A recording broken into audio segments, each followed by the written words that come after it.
Alright guys, so here is my book, The Lighthouse, the paperback copy, or I guess I should say the physical copy. This is what it looks like, and to get you guys interested, or to tell you, or I guess I should say show you a little bit more about the book, I'm gonna read you guys a quick insert, which is just the beginning of the book. So hopefully you guys enjoy it, and I'm gonna get into it. Quickly, I'd like to give a special thanks to those that have helped me along the way. Special shout out to Carrie Wilson, Dr. Farmer, Allie Devine, Gina Harrison for inspiring me to write about my life, challenges, and working on developing a better relationship with God. Gina was the first person I had given my full testimony to. Gina Harrison is the first name that pops into my mind for what it means to be a Christian. The lighthouse is a metaphor. The light represents God's light. The lighthouse itself provides rescue and ensures safety, similar to how God looks after each and every one of us here on earth. Outside of the light is darkness, which represents the helpless, forgotten, and the unknown. Waves crashing against the shoreline rocks represent the human hardships, struggles with malodorous medical conditions, sin, addictions, and whatever else life throws at you. Out in the distance, you'll see a life float, representing survival, necessity, and God's mercy. Look further past the light reflecting off the lighthouse, you'll see rain. This in turn represents the storms of life.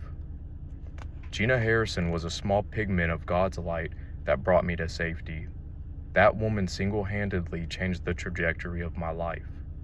This story ensures no matter where you're born, no matter the generational curses you may have or what you've been through, it's never too late to be saved.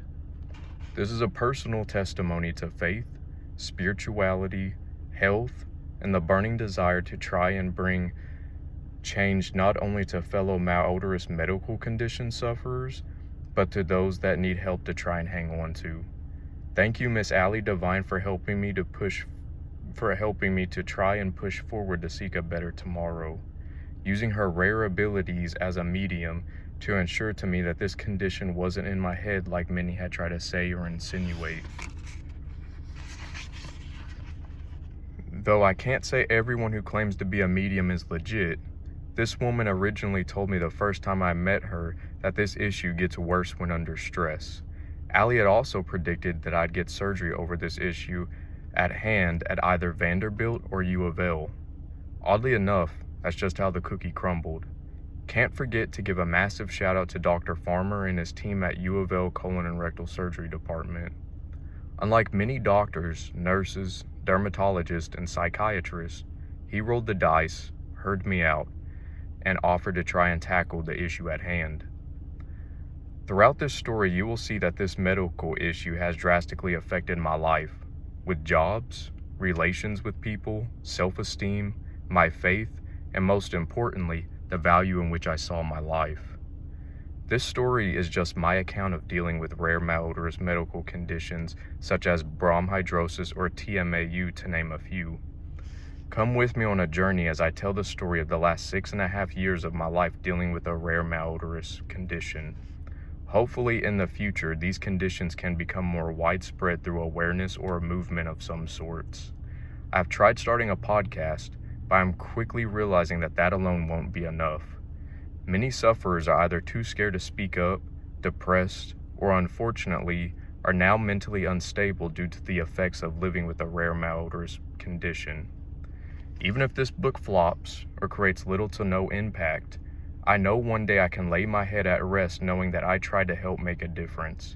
That's where I have to give a big shout out to fighters that came before me, such as Cheryl Fields, Carrie Wilson, Dr. George Preddy, Letitia Williams, Kat Ruffin, Joanne Watson West, and I'm sure there's many more that I have not yet met or heard of.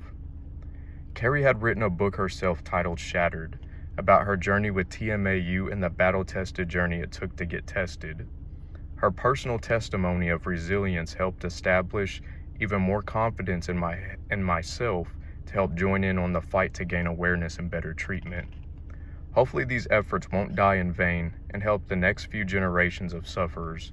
Regardless of race, religion, or background, I pray that they will get the help toward a brighter future and to be able to not only live life, but to live one free of daily harassment and ridicule. Some of these people have so many gifts and talents to show and give this life, but due to the taboo of such a condition, it can make it quite hard for many. That's why I'm going to try and be as raw and uncut as possible to show just how deeply a condition like this can affect an individual. Thank you. Hopefully this can be informative, relatable for some, motivating, thought-provoking, and be met with action and actual acknowledgement by the medical community at large. Some names in this book have been fictionalized to protect the identities of these individuals and not to ruin any livelihood. If this sounds like a book for you, please share it, and please, even if you don't like it, share it to somebody who you think would be interested in autobiographies or anything medical related. Thank you guys. Hope you guys have a good day. Take care. I'll talk to you later. Bye.